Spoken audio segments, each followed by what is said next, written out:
बार फिर से आप सभी का स्वागत है और शुरुआत करेंगे इस बुलेटिन की एक झटके भरी खबर के साथ। जी हां, रेलवे ने आम जनता को एक बार फिर से झटका दिया है। रेलवे ने एक बार फिर थोक में ट्रेनों को रद्द कर दिया है। एससीसीआर की 24 ट्रेनें आज से 24 मई तक अलग अलग दिनों में रद्द रहेंगी। रद्द ट्रेनों में 11 एक्सप्रेस ट्रेनें शामिल हैं। हालांकि ट्रेनों को रद्द करने के पीछे रेलवे ने एक बार फिर से कारण स्पष्ट नहीं किया है। रेलवे बोर्ड के निर्देशों का हवाला देते हुए एससीसीआर ने ट्रेनों को रद्द करने का आदेश जारी किया है। इधर त्योहारी और छुट्टियों के सीजन में ट्रेनों के रद्द होने से एक बार फिर से रेल यात्रियों को परेशान होना पड़ रहा है। इससे पहले भी आपको बता दें, रेलवे ने जोन की 22 ट्रेनों को रद्द करने का अचानक ही आदेश जारी किया था, लेकिन सरकार की आपत्ति और जनता के आक्रोश को देखते हुए 7 ट्रेनों को बाद में रीशेड्यूल किया गया। हालांकि अब एक बार फिर से रेलवे ने थोक में ट्रेनों को रद्द कर दिया। तो रेलवे ने एक बार फिर से कई ट्रेनों को रद्द किया है और एक बार फिर से समझा जा सकता है कि ऐसे में जो मुसाफिर है मुश्किल में है, क्योंकि अब समर वेकेशन की शुरुआत हो चुकी है, फेस्टिव सीजन चल रहा है, शादी का सीजन है। ऐसे में 20 ट्रेनें आज से लेकर के 24 मई तक अलग अलग दिनों में रद्द रहेगी। ऐसे में अगर आप ट्रेन से कोई सफर कर रहे हैं और अगर वो एससीसीआर की ट्रेनें हैं तो घर से निकलने के पहले आप ये देख लें कि कहीं आपकी भी ट्रेन इस लिस्ट में शुमार ना हो। कौन सी ट्रेनें कैंसिल है उसकी भी हम आपको जरूर जानकारी देंगे।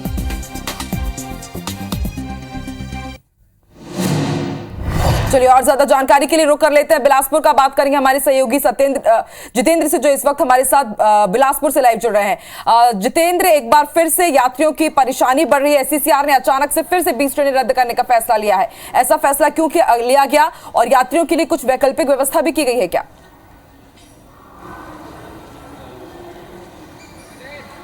देखिए, ये तो साफ हो गया है कि रेलवे यात्री सुविधाओं को लेकर गंभीर नहीं है, क्योंकि लगातार ये देखने में आ रहा है कि एससीसीआर ट्रेनों को कैंसिल कर रहा है। सबसे ज़्यादा जो यात्री ट्रेनें हैं वो कैंसिल हो रही हैं। अभी इस तरह से स्थिति है, पहले से बहुत सारी ट्रेनें कैंसिल थी, लेकिन अब एक बार फिर से यहाँ पर एससीसीआर ने आदेश जारी किया है जिसमें 20 ट्रेनों को कैंसिल कर दिया गया है, जिसमें 10 एक्सप्रेस ट्रेनें शामिल हैं और 10 मेमू ट्रेनें शामिल हैं। ऐसे में माना जा सकता है कि जो लंबी दूरी के यात्री हैं, इसके साथ ही जो छोटे स्टेशन कम दूरी के यात्री हैं, वो यहाँ पर खासे परेशान होने वाले हैं, क्योंकि जिन ट्रेनों को रद्द किया गया है वो ट्रेनें लगभग 5 मई से, मतलब आज से शुरू होगी। वो ट्रेनें जो रद्द रहेंगी वो आने वाले 24 से 25 मई तक, मतलब पूरे 1 महीने यहाँ पर रेल यात्रियों को परेशान होना पड़ेगा। दरअसल देखिए, ये कोई पहली बार नहीं है जब एससीसीआर ने ट्रेनों को रद्द किया है। पिछले महीने भी इसी तरह से थोक में 22 ट्रेनों को रद्द किया गया था। उससे पहले भी देखने में आया था कि रेलवे ने 10 ट्रेनों को रद्द किया था, लेकिन अब एक बार फिर यहाँ पर 20 ट्रेनों को रद्द कर दिया गया है। ऐसे में जब रेल यात्री हैं वो खासे परेशान होने वाले हैं, क्योंकि शादी का सीजन है, इसके साथ ही समर वेकेशन शुरू हो गए हैं। तमाम तरह से जो लोग हैं यात्री, उन्होंने पहले से रिजर्वेशन करा के रखा था, लेकिन अब कहीं ना कहीं उनको रिजर्वेशन अपना कैंसिल कराना पड़ेगा। दरअसल इसको लेकर लगातार सवाल भी खड़े होते रहे हैं। पिछले बार जिस तरह से 22 ट्रेनों को रद्द किया था, खुद सीएम भूपेश बघेल ने इस पर आपत्ति जताई थी, सरकार ने इस पर आपत्ति जताई थी, रेलवे मिनिस्ट्री से बात की गई थी, रेल मंत्री से बात की गई थी, चर्चा की गई थी, पत्र लिखा गया था, जिसके बाद 4 से 5 ट्रेनों को रेलवे ने रिशेड्यूल किया। लेकिन अब जब फिर से रेलवे ने ट्रेनों को रद्द किया है, जो ट्रेनें रिशेड्यूल भी की गई थी उन ट्रेनों को फिर से रद्द कर दिया गया है। लगातार यात्री परेशान हो रहे हैं, लगातार इसको लेकर विरोध भी हो रहा है। उसके बावजूद देखने में आ रहा है कि रेलवे ट्रेनों को रद्द कर रहा है। बिल्कुल जितेंद्र, सबसे बड़ी बात यह है मंडल से पहले से ही कुछ ट्रेनें रद्द चल रही थी कोरोना काल के बाद से, और अब एक बार फिर से अचानक से 20 ट्रेनों को रद्द कर दिया गया। बने रहिए हमारे साथ हमारे सहयोगी रायपुर से स्टार जैन भी लाइव जुड़ चुके हैं। स्टार, 20 ट्रेनें अचानक से एक बार फिर से कैंसिल की गई, रायपुर वासियों को कितना झटका लग रहा है इससे, और क्यों की गई बिना कारण के फिर से असुविधा?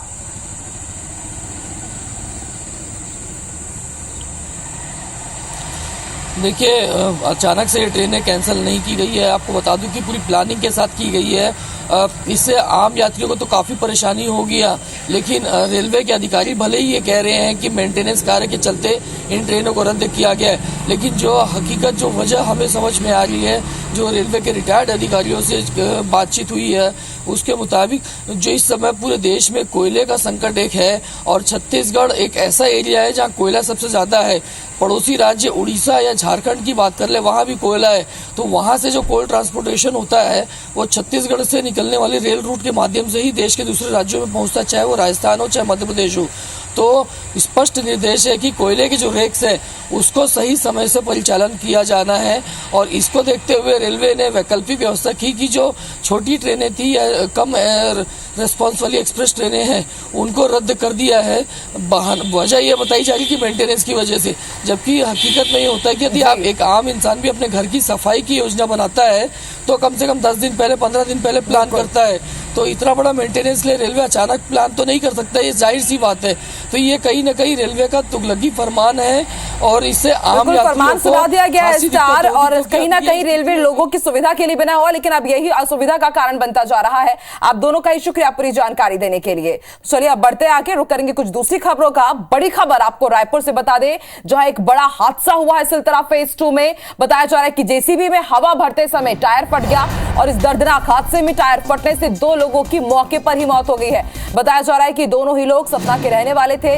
धनकुल स्टील प्लांट में यह हादसा हुआ है और वो तस्वीरें भी हम आपको दिखा रहे हैं। आप देख सकते हैं ये तस्वीरें दिल दहलाने वाली है कि किस तरह से आप देख सकते हैं। ये हाईलाइट एरिया में हम आपको दिखा रहे हैं। आप देख सकते हैं किस तरह से कि दर्दनाक ये तस्वीरें, कोई भी भौचक्का रह जाए तस्वीरें देखने के बाद। इस हाईलाइटेड एरिया में आप देख सकते हैं कि किस तरह से टायर में हवा भरने की कोशिश की जाती है और जब वो भर रहे होते हैं हवा तो अचानक ही आप देखिए इस राउंड सर्कल में कि किस तरह से 2 लोग उस टायर के ऊपर बैठे हुए हैं और जैसे ही उस टायर में ब्लास्ट होता है वो लोग कूद करके दूर गिरते हैं और मौके पर ही उनकी दर्दनाक मौत हो जाती है। और ज्यादा जानकारी के लिए ताजा स्थिति कैसी है, यह हादसा कैसे हुआ, जानेंगे हमारे सहयोगी स्टार्स जो इस वक्त हमारे तहसीन हमारे साथ लाइव जुड़ चुके हैं।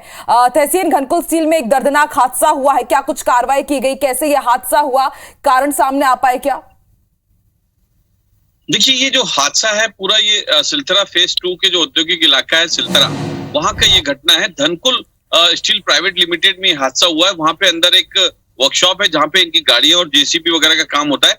वहां पे ये हादसा हुआ और ये कल देर शाम का ये हादसा बताया जा रहा है कि जेसीबी का एक टायर जो है, बड़ा टायर जो होता है, वो पंचर हो गया था। उसको सुधारने के बाद उसमें हवा भरी जा रही थी और हवा भरने के बाद उसमें उसको चेक करने एक दूसरा जो आदमी आया, जिस तरीके से सीसीटीवी फुटेज में क्लियर दिख रहा है कि वो आया है, उसने देखा है, उसको चेक किया है। उसके बाद एकदम ये अचानक से फटा है और रिम जो लोहे का रिम होता है उसके साथ में वो एकदम कह सकते हैं कि हवा में पत्ते की तरह दोनों उछले हैं और दोनों की मौके पे मौत हो गई।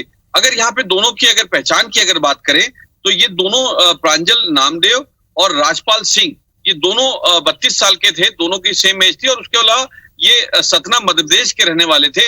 लेकिन जिस तरीके से यहाँ सीसीटीवी देख रहे हैं, हादसे से पहले का अगर सीसीटीवी अगर यहाँ देखेंगे तो इससे पहले कई लोग वहां पे 4-5 लोग और थे जो काम कर रहे थे। हालांकि वो जो हादसा हुआ है उससे पहले थोड़ा सा चले आगे पीछे हो गए थे, लेकिन ये हादसा अगर वो सभी वहां मौजूद होते तो उससे बड़ा हादसा हो सकता था।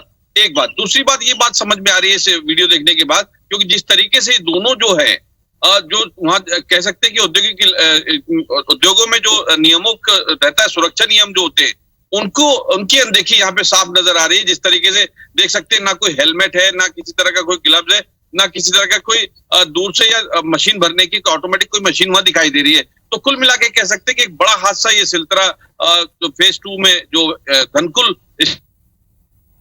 बिल्कुल एक बड़ा हादसा हुआ है। तस्वीरें भी लगातार हम अपने दर्शकों को दिखा रहे हैं। पूरी जानकारी देने के लिए शुक्रिया आपका तहसीन। तो टायर फटने से 2 लोगों की मौत हुई है। तस्वीरें हम आपको दिखा रहे हैं, दर्दनाक तस्वीरें हैं, किसी को भी हैरान करने वाली तस्वीरें आप देख सकते हैं। आप ये जो राउंड है हाईलाइटेड एरिया, इसमें आप देखिए किस तरह से ये बताया जा रहा है कि घनकुल स्टील प्लांट है ये। और यहाँ पर आप देखिए 2 युवक हैं जो पूरी कोशिश कर रहे हैं, टायर के ऊपर बैठे हुए ये दोनों युवक और कोशिश कर रहे हैं कि इस टायर में हवा भरी जा सके। बताया जा रहा है कि टायर जेसीबी का है और आप देखिए किस तरह से 2 लोग बैठे हैं और यहाँ पर जो येलो शर्ट में आप देख सकते हैं कि युवक आता है, हेल्प करने की कोशिश करता है, उसमें प्रेशर बनाता है और अचानक से ही वो टायर फट जाता है और फिर तिनके की तरह इनकी जिंदगी भी चली जाती है। आप देखिए कितना दर्दनाक ये हादसा है। और अब जैसा कि हमारे सहयोगी तहसीन बता रहे थे, कार्रवाई की जाएगी। अब ये कहीं ना कहीं देखा जाएगा कि आखिर इसमें गलती किसकी थी। तो चलिए बढ़ते आगे, रुक करेंगे कुछ दूसरी खबरों का। ये जो हमने आपको घटना बताई, ये हमने देखा कि किस तरह से अचानक घटना हुई है, लेकिन ग्वालियर चंबल संभाग में आमजन खुद ही घटनाओं को अंजाम दे रहे हैं। जी हाँ, एक बार फिर से बर्थडे पार्टी के दौरान फायरिंग का मामला सामने आया है। बर्थडे में शामिल 2 बच्चों को गोली लगी है। पड़ोसी के दामाद ने यह गोली चलाई। बताया जा रहा है कि दोनों ही घायल बच्चों को अस्पताल में भर्ती करा दिया गया है। दोनों बच्चों की हालत फिलहाल खतरे से बाहर है। गोली चलाने वाले आरोपी को पुलिस ने गिरफ्तार कर लिया है। तो लगातार पिछले कुछ दिनों से ग्वालियर चंबल संभाग में हर्ष फायर, बर्थडे पार्टी में इस तरह की फायरिंग की खबरें सामने आ रही है। और ज्यादा जानकारी के लिए बात करेंगे हमारे सहयोगी महेंद्र से। महेंद्र, क्या कुछ कार्रवाई की गई? पार्टी में फायरिंग, 2 बच्चे घायल। जी, मैं बता दूं, ये माधवन थाना क्षेत्र के फर्ज वाली गली की घटना है, जहां पर एक श्याम सोनी जो रहते हैं, उनकी बेटी की बर्थडे थी, जिसका जश्न रात को बनाया जा रहा था। उसी दौरान जब बच्चे की केक काटने का समय जश्न चल रहा था, उसी दौरान आसपास के बच्चे 10 से 12 बच्चे भी इस पार्टी में शामिल हुए थे, रिश्तेदार भी इसमें शामिल हुए थे। तभी वो श्याम सोनी नाम के व्यक्ति ने उसके कमरे में जाकर हवा में फायरिंग की, जिसमें छत से टकराती हुई गोली बच्चों के हाथ पैर, और जो 2 बच्चे थे वो हाथ पैर में जा लगी, जिसमें जो 8 साल का कुशवा है और मुख्य 8-10 साल का मुख्य सैन है, जो कि दोनों घायल हुए। जिसमें जब परिजनों ने आवाज गोली की बात सुनी तो वो तत्काल वहां पर पहुंचा और बच्चों को लेकर अस्पताल में भर्ती कराया। यहाँ पे दोनों बच्चों को डॉक्टर ने खतरे से बाहर बताया है, उनकी हालत अभी स्थिर है। लेकिन एक बड़ी घटना यहाँ होने से बच गई है। इसमें पुलिस ने जब तत्काल कार्रवाई करते हुए, क्योंकि श्याम सोनी है, उसे गिरफ्तार कर लिया है और उसकी बंदूक भी जब्त कर ली है। हम आपको बता दें कि जिस तरह से शादी हो या बर्थडे पार्टी हो, इसमें हर फायरिंग की घटनाएं लगातार देखने को मिलती है, जिसमें कई लोगों को जान भी इसमें गई है। इससे लेकर पुलिस प्रशासन की ओर से एक नियम भी लागू किया गया, इसका प्रतिबंध भी किया गया। लेकिन बिल्कुल महेंद्र, नियम कानून जरूर लागू किए गए हैं और कार्रवाई की बात कही जाती है, लेकिन लगता नहीं कि इसका असर हो रहा है। तभी आए दिन इस तरह की वारदातें सामने आ रही हैं। शुक्रिया पूरी जानकारी देने के लिए। चलिए अब बढ़ते आगे। बड़ी खबर आपको भोपाल से बता दें, अवैध गैस रिफिलिंग सेंटर पर छापेमार कार्रवाई की गई है और बताया जा रहा है कि भारी मात्रा में गैस सिलेंडर जब्त किए गए हैं। 25 घरेलू, 11 छोटे और 3 कमर्शियल सिलेंडर जब्त किए गए हैं। बताया जा रहा है कि सेंटर अवैध रूप से घर में ही चल रहा था। खाद्य विभाग और जिला प्रशासन की बड़ी कार्रवाई। ये तस्वीरें भी हम आपको दिखा रहे हैं, यही वो गैस रिफिलिंग सेंटर है जहां पर खाद्य विभाग और प्रशासन ने छापेमार कार्रवाई की है। भारी मात्रा में अवैध गैस सिलेंडर जब्त किए गए। बताया जा रहा है कि जो सेंटर अवैध रूप से संचालित किया जा रहा था, इस दौरान 25 घरेलू, 11 छोटे, 3 कमर्शियल सिलेंडर जब्त किए गए हैं।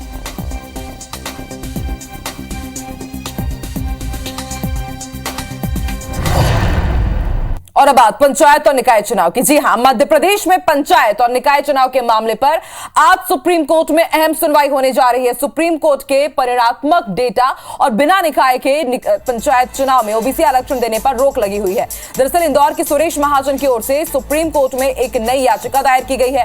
याचिका में कहा गया है कि समय पर चुनाव करवाना निर्वाचन आयोग का संवैधानिक कर्तव्य है और प्रदेश में आरक्षण सहित परिसीमन का अधिकार राज्य सरकार की जगह चुनाव आयोग को सौंपा जाना चाहिए। बुधवार को मामले पर सुनवाई के दौरान राज्य निर्वाचन आयोग की तरफ से कहा गया कि वो खुद समय पर चुनाव करवाना चाहते हैं, लेकिन इसके लिए जरूरी है कि एमपी सरकार पंचायतों के आरक्षण और परिसीमन की प्रक्रिया जल्द पूरी करे। मामले पर जवाब देने के लिए राज्य सरकार ने 24 घंटों का वक्त मांगा था और आज सरकार की ओर से जवाब पेश किया जाएगा। मामले पर बुधवार को महाराष्ट्र सरकार को भी झटका लगा है, जहां ओबीसी के राजनीतिक पिछड़ेपन का आधार पेश न करने पर सुप्रीम कोर्ट ने महाराष्ट्र में ओबीसी आरक्षण के बिना ही निकाय चुनाव करवाने के आदेश दिए हैं।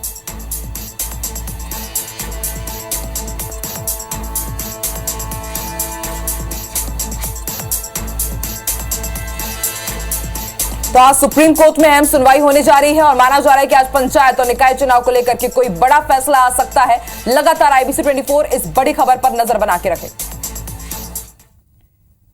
चलिए बढ़ते आगे, बात करेंगे बिलासपुर हाईकोर्ट की। बिलासपुर हाईकोर्ट ने दुर्ग स्थित चंदूलाल चंद्राकर कॉलेज में नियुक्ति पर रोक हटा दी है। कॉलेज का अधिग्रहण राज्य सरकार की ओर से किया गया है। सरकार की ओर से कहा गया है कि पहले ये कॉलेज निजी कंपनी के अधीन था, लेकिन अब राज्य सरकार की ओर से अधिग्रहित किए जाने के बाद वहां मेडिकल कॉलेज के संचालन के लिए सीधी भर्ती द्वारा कर्मचारियों की जरूरत है। सरकार की दलील पर सुनवाई के बाद अदालत ने नियुक्ति पर जो स्थगन लगाया था वो हटा दिया गया है। अब राज्य सरकार चंदूलाल चंद्राकर मेमोरियल कॉलेज में कर्मचारियों की नियुक्ति कर सकती है। आपको बता दें, कॉलेज में 8 साल तक काम करने वाले देवराज साहू समेत अन्य लोगों की तरफ से याचिका लगाई गई थी।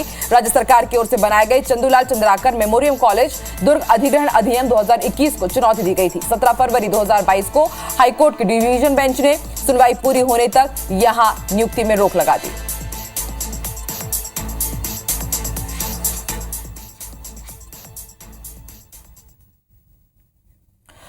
अब एक खबर जो कि सीधे आपसे जुड़ी हुई है। बाजार से खरीदी जाने वाले अब हर पैकेट बंद सामान पर 2 तरह की कीमतें लिखी जाएंगी। जी हां, एक रेट अधिकतम खुदरा मूल्य की होगी तो दूसरी रेट यूनिट प्राइस की होगी, यानी 5 किलो आटा के पैकेट पर प्रति 1 किलो आटे की रेट भी लिखा होगा।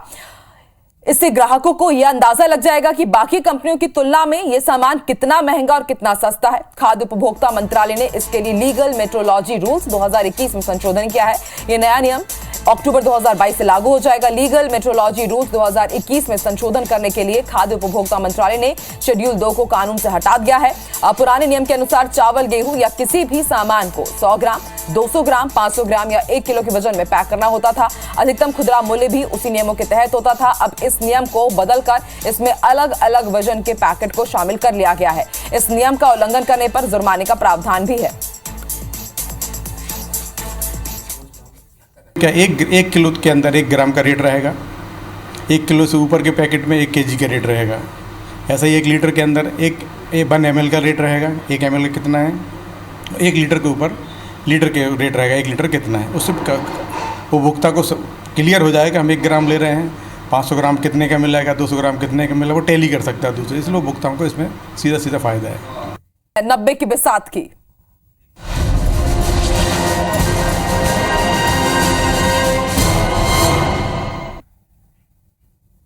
90 की बिसात। जी हां, बड़ी खबर आपको बता दें, सीएम भूपेश बघेल के 90 विधानसभाओं के दौरे का आज दूसरा दिन है और आज सीएम भूपेश बघेल राजपुर जाएंगे, गोधन न्याय योजना की राशि वितरित करेंगे, लोगों से योजनाओं का फीडबैक भी लेंगे। आपको बता दें, कल शंकरगढ़ वो पहुंचे थे, बरियो पहुंचे थे और लोगों से सीधा उन्होंने संवाद किया था, कुछ लोगों पर कार्रवाई भी की थी। और आज अपने इस दौरे के तहत सीएम भूपेश बघेल राजपुर जाने वाले हैं, राशि का वितरित करेंगे। सरकार की जो योजना है, जमीनी हकीकत उनकी कैसी है, किस तरह से उसका लाभ जनता तक पहुंच रहा है, इसका फीडबैक लेंगे। इसके साथ ही प्रशासनिक अधिकारियों के साथ बैठक हो रही है, कार्यकर्ताओं से संवाद कर रहे हैं, यानी कि प्रशासन, सत्ता, संगठन सभी के लिहाज से सीएम भूपेश बघेल का ये दौरा बेहद अहम माना जा रहा है। लोगों से सीधा संवाद करके उनको क्या मुसीबतें हैं, किस तरह की मुश्किलों का सामना करना पड़ रहा है, पूरी उसकी जानकारी ले रहे हैं सीएम भूपेश बघेल।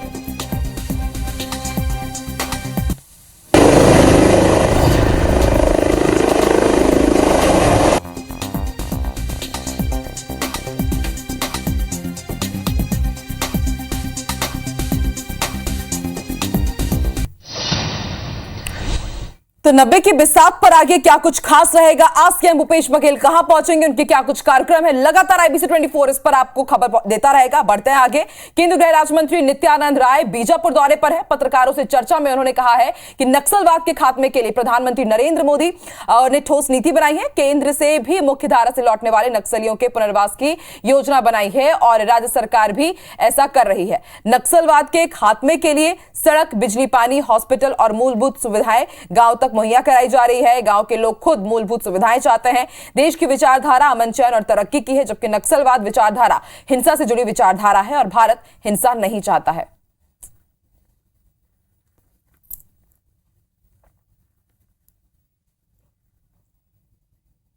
और अब बात प्रज्ञा ठाकुर की, जिन्होंने एक बार फिर से बड़ा बयान दिया है। उन्होंने राहुल गांधी के नेपाल यात्रा पर बयान दिया है। प्रज्ञा ठाकुर ने देश के पीएम नरेंद्र मोदी और दूसरे पीएम पद के उम्मीदवार राहुल गांधी की विदेश यात्रा में अंतर बताते हुए कहा कि एक और देश के प्रधानमंत्री नरेंद्र मोदी 18-18 घंटे काम करते हैं, देश को विश्वगुरु बनाने का काम कर रहे हैं। वहीं दूसरी ओर प्रधानमंत्री पद के उम्मीदवार राहुल गांधी नेपाल में पब में जा रहे हैं।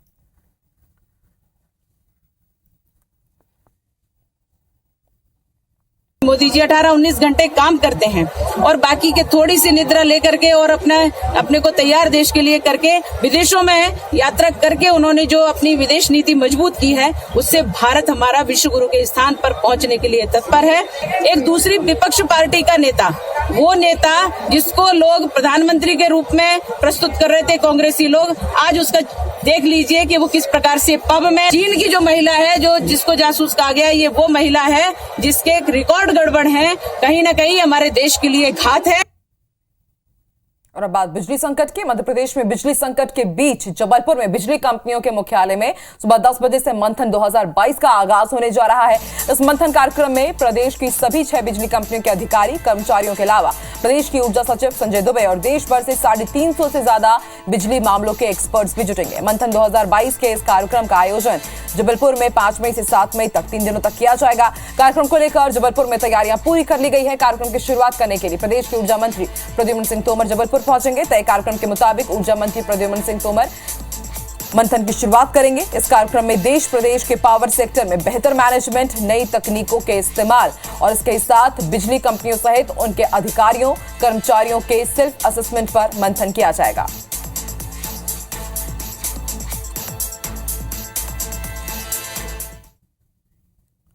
मेडिकल काउंसिल ऑफ इंडिया यानी कि एमसीआई ने डॉक्टर के लिए जेनेरिक दवाइयां लिखना अनिवार्य कर दिया है, लेकिन फिर भी डॉक्टर्स जेनेरिक दवाइयां लिखने की जगह ब्रांडेड दवाइयां ही अभी भी प्रिस्क्राइब कर रहे हैं, जिससे इलाज और महंगा होता जा रहा है। डॉक्टर के आदेश का पालन न करने को लेकर बिलासपुर हाईकोर्ट में कोरबा के रहने वाले आरटीआई एक्टिविस्ट लक्ष्मी चौहान ने हाईकोर्ट में जनहित याचिका दायर की थी, जिस पर सुनवाई करते हुए हाईकोर्ट ने केंद्र और राज्य सरकार को नोटिस जारी कर 10 सप्ताह में जवाब मांगा है। याचिका में बताया गया है कि एमसीआई के नोटिफिकेशन के अनुसार फिजिशियन को कैपिटल लेटर में सिर्फ जेनेरिक दवाओं के नाम ही लिखने हैं, लेकिन राज्य में इसका पालन नहीं किया जा रहा है। याचिका में एमसीआई गाइडलाइन का पालन कराने की मांग और आदेश का पालन नहीं करने वाले डॉक्टरों का लाइसेंस रद्द करने की भी मांग की गई है।